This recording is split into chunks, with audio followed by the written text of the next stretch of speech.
It's Marissa Friedman. I am just hopping on for a couple minutes today to share something that I think is very near and dear to me. So, a couple of things that have happened over the course of the last month have really led me to be very strong and clear in my purpose and what I'm here to do. And there's just been little things that have been confirming over the past couple weeks. So one thing was yesterday when I went to my parents' house, my mom came up to me as she was cleaning out the house and she says, "Marisa," and I said, "What?" And she goes, "I found your business cards." And I went, "What?" And she found the first business cards that I had ever made. I was in sixth grade. I was in a program at UCSD, and they were just little printed cards that I had made in Print Shop. If you remember Print Shop on an Apple IIe. And it basically said I was a Macintosh consultant. I could do databases and worksheets. And I totally blocked out this period in my life where I was young and I was entrepreneurial. And I went around to teachers saying, "Hey, like, you don't need to use the overhead projector, or I can turn the things that you normally write into worksheets for you so we can print them out on the overhead projector so you can kind of print these things and you don't have to write them every time." And I remember the teachers thinking that it was like the most brilliant thing since like sliced bread, right? They were like, "Oh my gosh, how did you do this?" And I just remember the fortitude at which I had for just kind of executing. Like, was I truly a Macintosh consultant at 12? No. Did I get recruited by the Department of Energy, before I was 16? Yes. So I just feel like that entrepreneurial spirit is there.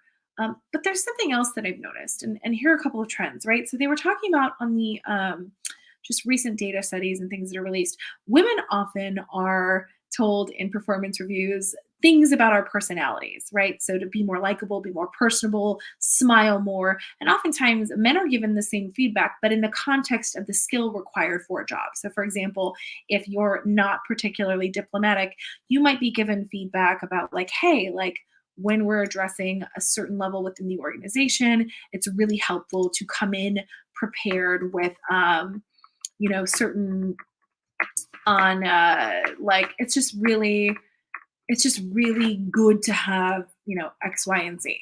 So they're given the skills and the feedback in relation to the actual role. And so this is not a men versus women thing. This is just how people are seeing and receiving information. Now, why is that important? Well, oftentimes in roles for the past 7 years, right? In the first part of the time, I truly was a hired villain, right? I was hired to either fire the agencies or bring in new agencies or identify gaps in revenue streams. That is a very core foundation of our business. And so, you got to think back 7 years ago, we were brought in to work with like an athlete or a celebrity. And to kind of tell someone that their baby is ugly is like the hardest thing in the world to do. Like, "Hi, your baby's ugly." That's impossible, right? So many people are so close to the products and the brands and the services that they're doing.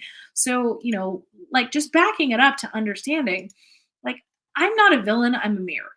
And I think many of us that are in this industry spend our time really being mirrors and just holding up the mirror and saying, "Cool, like, you can't run a sustainable brand and talk about like all of this stuff around veganism and all this stuff and then quietly be a meat eater," right? Like there's got to be this balance. And I think people are pigeonholing themselves so often in brand relationships because they don't know how to tell the brand no. And in our instance, I can speak to a specific time. I was working with an NFL player who had essentially two brands. And so, how do we merge these brands? They're both sides of this person. And so, most of the time, I kind of tell them it's like, there's a very simple framework. What, so what, now what? What is it that you are trying to communicate, get out into the world, or want to do? And so what? Why should people care? Or why will people give you money? Right? And then now what? What do you want them to do? Right? Do you want them to buy? Do you want them to book time? Like, what do you want them to do? So if you can't answer those three questions, a lot of the times they would step back and they'd go, this is a very aggressive line of questioning. And it's like, people are only going to pay so much for air. People are only going to pay so much for air. And so the reality is how do you get to that point of saying, "You know what?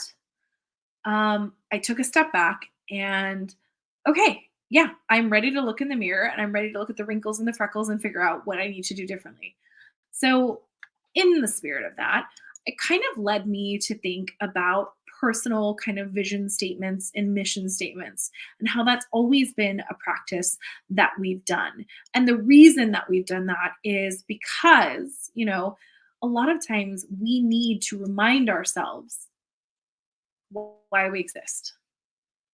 We need to keep ourselves in the market. We need to keep ourselves fresh. We need to make sure that we are 100% clear of who we are, because along the way, people will try to tell us that the person that we've shown up as, is not a fit.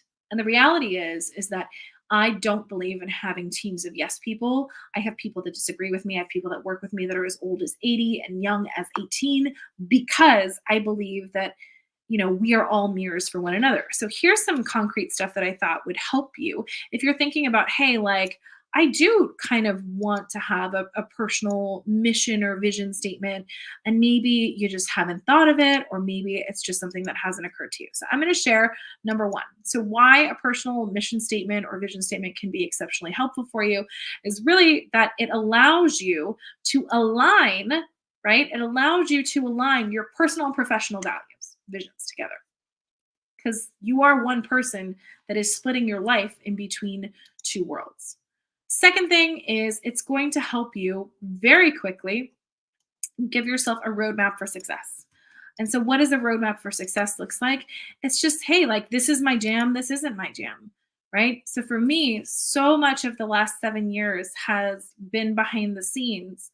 The idea that I'm going to be more forward facing, that I have to do live streams, that I have to be on social more, that I have to show up when really my biggest, happiest moment is to be behind the scenes, is really about saying, I am embracing this change because it's going to allow me to enact my personal mission and vision for my company into the world.